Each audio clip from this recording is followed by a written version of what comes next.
We got the new album, Odyssey, which is sounding great so far. I was just checking out the video for Blackened Wings. I'm really enjoying that. Oh yeah, thank you so much. No problem. Can you explain a little bit about the title? Well, I think it came about as we went along with it. We had envisioned doing like a series of EPs in between our studio albums and call them the Odyssey series. But we just felt, let's turn this EP into an album. And we still like the name Odyssey. It's like we got a new drummer for the album, Peter, and we felt like, oh my God, we've been doing such a journey to get until this point with our sound. So we decided, well, this is an Odyssey, and this is where we're at right now. Cool. And how's Peter fitting into the band so far? Splendid. Barely skipped a beat. It feels like we were able to maybe even up our creativity from before. We really mesh in terms of the what's it called? Like you just have this this thing between the members where it just clicks. Yeah. Good. And has he brought anything new to the band, drumming wise? Yeah, I think so. He's got a background in punk, and he's played punk and pop music before. So I think both those styles combined make up for great drumming in Vokonis. Yeah. It's always good to have those new dynamics and elements there, yeah. Yeah. And I think you could definitely hear that as well when comparing the new material to the last album, you know. Yeah, our last drummer was more of a Black Sabbath 70s groove drummer. Yeah. Now it's more focused in terms of the metal metal vibe going on. Cool. And how would you compare Odyssey to Grasping Time? I like Odyssey a lot more in terms of how the production went, like the style. It's more focused, and I think material-wise, it's more of a group effort than Grasping Time. It was more my brainchild, and I like the dynamics of us three together writing more than me writing. And yeah, I like that dynamic a lot more in the group as well. Cool. I mentioned before you've done a video for Blackened Wings, which is a really cool video, you know, for something that is essentially just the three of you performing the song. There's all sorts of really cool and crazy camera angles and things like this. Yeah. It reminds me a little bit of Evil Dead in a way. Yeah. You know, in Evil Dead, you've got the camera going like through the ground and things like this. So, I love that. Yeah, it's funny, you know, for a video that doesn't have zombies or chainsaw hands or any shit like that. It's yeah, it's a little Sam Raimi-esque. Yeah, it's funny you say that. One of my favorite movie series of all time. Yeah. I love Evil Dead and Sam Raimi. Cool. So there you go with that. It sounds like you didn't even mean to do it, but you've channeled that into yeah, that's very cool. You got that away from it. No, I was just trying to. We have a long-standing partnership with a photographer, and he got this new camera, the Insta360, so he could like go around with a stick and record everything in 360 degrees. And for the video, I said, just go nuts with it for the editing. And he really did. Well, so, the end product is fantastic. So. Oh yeah, thank you so much. Yeah, no problem. Do you feel it represents the energy of the song well? Yeah, well, that was my hope that it would. Like kind of manic at times, and more like when you get to the chorus, it's more like laid back. And I that was my hope that it would channel. Yeah. Cool. Something else very striking about the album is the artwork. The artwork is superb. It's so beautiful. It's so vibrant. Who did the art for this one? He's called Kyrre Bjurling. He's a Norwegian friend of ours, and I have to agree, I love the artwork. He did Grasping Time, and he did a reissue of our first album as well.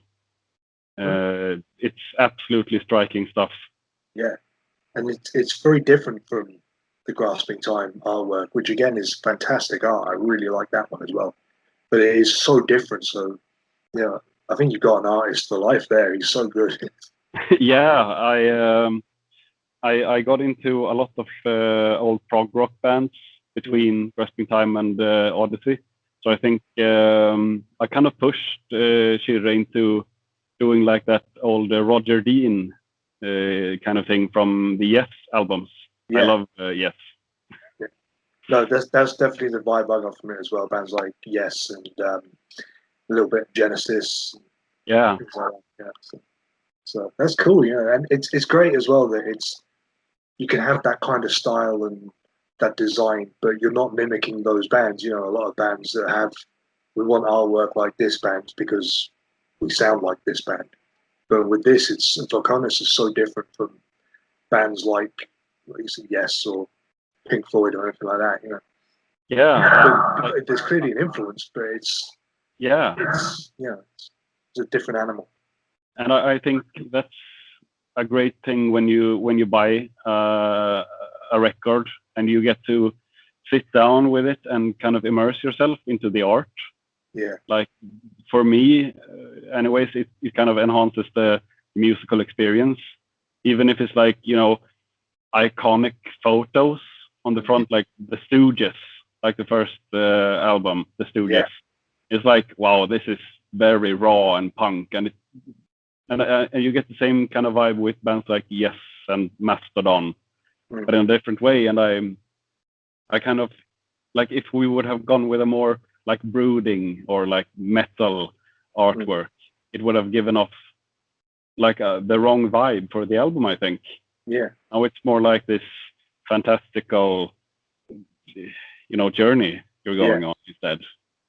Absolutely, yeah. I think it's amazing, like even nowadays where like there's some stores now that don't sell CDs anymore. They've normally got a vinyl section, but artwork is still such an important part of the whole process, and like you say, you need it to reflect the music somewhat.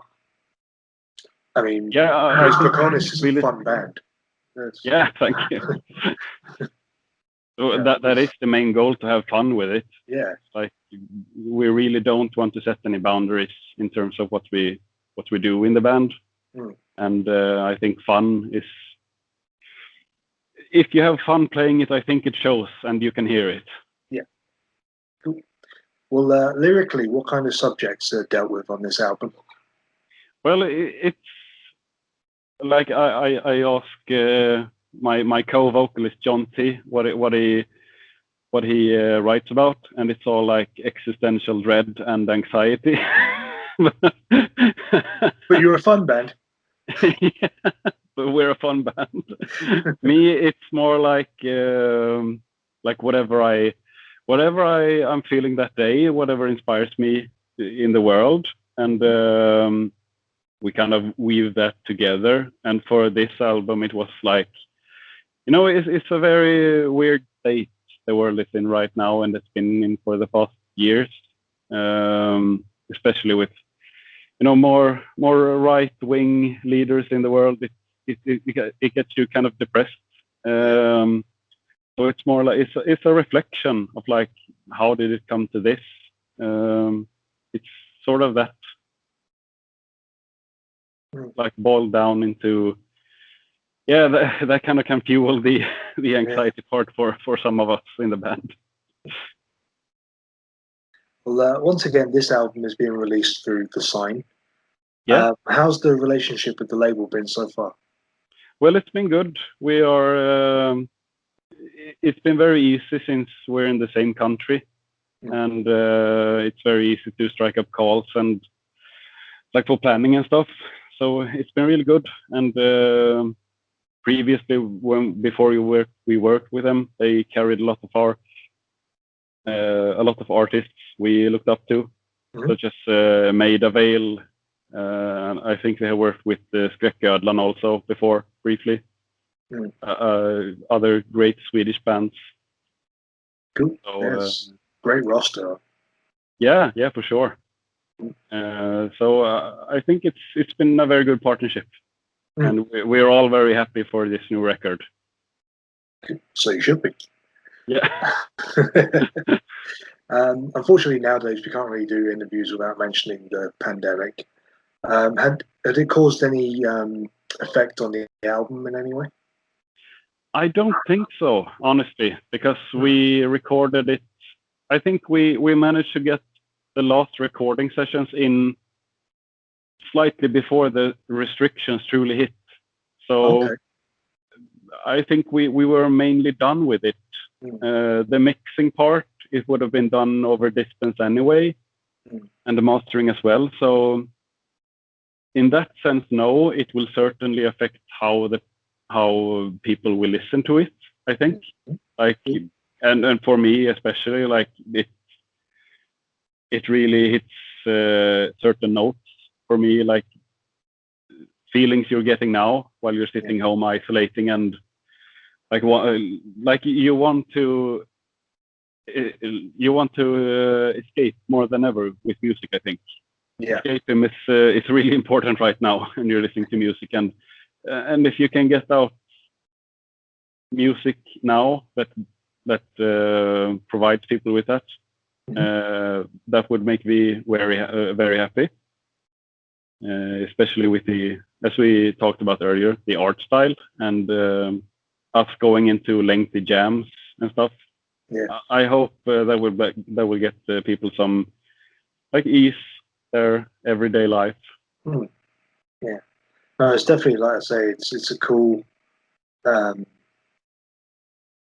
it's a cool band anyway. You know, it's enjoyable and it's fun. So, and that really helps. You know, I mean, there's a lot of, obviously, especially when it comes to metal, there's a lot of bands that are very kind of bleak and dark, which is fine.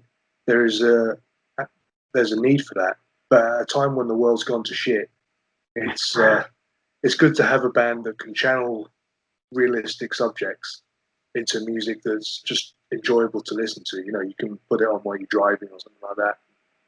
It doesn't make you want to crash. I think when we play live, we always play with a sense of joy as well. Like, we're not standing there making grim faces and acting like we are very cool, because we are not. So for me personally, I try to like show people when we're playing, like, we're having lots of fun doing this. And I think that there's too little of that in modern metal. It can be very serious and fun as like it can be the two things at once, I think. Absolutely. Well, Simon, thank you very much for taking the time to speak to me today, mate. I really do appreciate it. Oh, thank you. Thank you, and I wish you every success with the album, because, like I say, so far it's sounding great. So hopefully this blows up, so to speak. Yeah, let's hope so. Thank you so much for having me. No problem. Tack så mycket. Bye now. Yeah, bye.